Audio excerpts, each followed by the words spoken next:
بسم اللہ الرحمن الرحیم۔ زکوٰۃ سے متعلق موٹے موٹے مسائل کی بات چل رہی ہے۔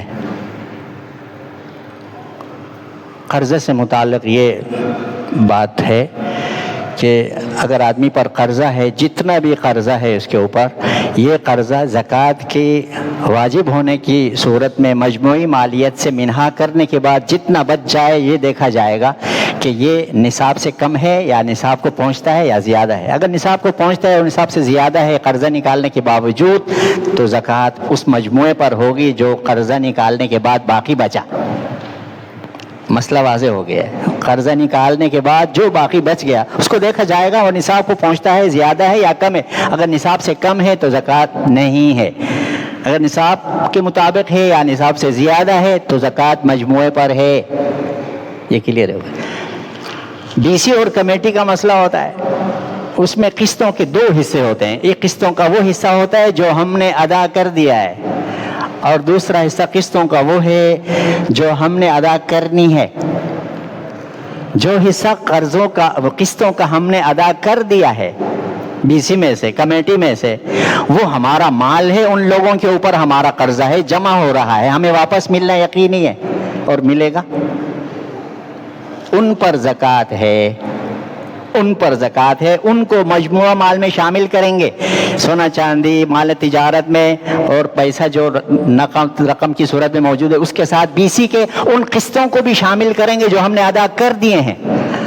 ہاں، اگر ادا کرنا ابھی ممکن نہیں ہے تو بی سی کے ان قسطوں کی زکوٰۃ جب بی سی ملے گی اس وقت ادا کر لیں، اس کا حساب رکھیں۔ اتنے قسطوں کی زکوٰۃ واجب ہے، باقی قسطوں کی واجب نہیں ہے، کیونکہ زکوٰۃ جس دن آپ ادا کر رہے تھے اس دن کی ادائیگی والے جو دن ہے، اس دن آپ کی ملکیت میں وہ رقم ہے جو آپ نے ان کو ادا کیے، بی سی والوں کو، کمیٹی والوں کو آپ نے دی، وہ آپ کی رقم ہے، آپ کو واپس ملنی ہے، وہ یقینی ہے۔ البتہ جو قسطیں آپ نے ادا نہیں کی ہیں یہ ان قرضوں میں شامل ہوں گے جو قرضہ آپ پر ہے، جو قرضہ آپ پر ہے، کیونکہ یہ آپ نے دینا ہے ان کو، جو آپ نے جمع کرائی ہیں وہ انہوں نے آپ کو دینی ہے۔ تو جب یہ قسطیں آپ ان کو دینے کے پابند ہیں تو یہ آپ پر قرضہ ہے، اس قرضے کو آپ زکوٰۃ کی مجموعی مالیت سے منہا کریں گے۔ اگر پہلے سے زکوٰۃ آپ پر لازم تھی تب اس قسط کو جو کہ آپ نے ادا کرنی ہے اس مجموعے سے کم کر کے نکال کر دیکھیں گے کہ نصاب باقی ہے یا نصاب سے کم ہے یا نصاب اسی طرح زکوٰۃ واجب ہے۔ اگر وہ قسطیں نکالنے کے بعد نصاب سے کم بچ جاتا ہے تو کسی پر کچھ بھی زکوٰۃ نہیں، کیونکہ وہ بھی قرضہ ہے، اور قرضہ نکالنے کی صورت میں جب نصاب سے مال کم ہو جائے تو زکوٰۃ نہیں رہتی، زکوٰۃ کا وجوب ختم ہو جاتا ہے۔ لیکن اگر وہ قرضہ، وہ قسطیں ادا کرنے کے جو آپ پابند ہیں، وہ کمیٹی والے قسطیں جو آپ ادا کرنے کے پابند ہیں باقی ہیں آپ پر، وہ مالیت مجموعی مالیت سے نکالنے کے بعد آپ کا نصاب کم رہ جاتا ہے یا نہیں، باقی آپ کا نصاب باقی رہ جاتا ہے، کم رہنے کی صورت میں زکوٰۃ نہیں ہے، باقی نصاب باقی رہ جاتا ہے یا اس میں اضافہ ہو جاتا ہے، مزید اضافہ ہو کے وہ 10 لاکھ سے 12 لاکھ ہو جاتا ہے، وہ جو قسطیں آپ نے ادا کرنی ہے، وہ ادا کرنی ہے، قرضہ نکالنا ہے، وہ 10 لاکھ کی مالیت پہلے سے آپ پر قرضہ تھا، یہ جب قرضہ آپ نکالیں گے تو وہ 10 لاکھ سے کم ہو کر 8 لاکھ بن گیا۔ یہ قسطیں آپ نے نکال لی، یہ قسطیں نکالنے کے بعد اب 10 لاکھ سے کم ہو کر نصاب 8 لاکھ میں آ گیا،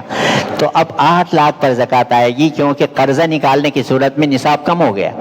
آپ کی مالیت مجموعے پر جو 10 لاکھ پر زکوٰۃ آنی تھی وہ کم ہو کر اب 8 لاکھ میں آ گیا، تو 8 لاکھ پر زکوٰۃ ادا کرنی ہوگی، کیونکہ مجموعی قسطوں کی وجہ سے جو آپ نے ادا کرنی ہے مجموعی مالیت میں کمی آ گئی، یہ قرضے ادا کرنے آپ نے۔ یہ دونوں حصوں کو یاد رکھیں اور دونوں حصوں کے مسئلے کو بھی یاد رکھیں۔ اگر مسئلہ سمجھ میں آ گیا تو ٹھیک ہے، نہیں تو پھر کل مزید اس کی وضاحت کریں گے۔ مزید کسی کو انفرادی طور پر پوچھنا تو وہ بھی پوچھ سکتے ہیں انفرادی طور پر۔ اللہ تعالی ہم سب کو عمل کی توفیق عطا فرمائے۔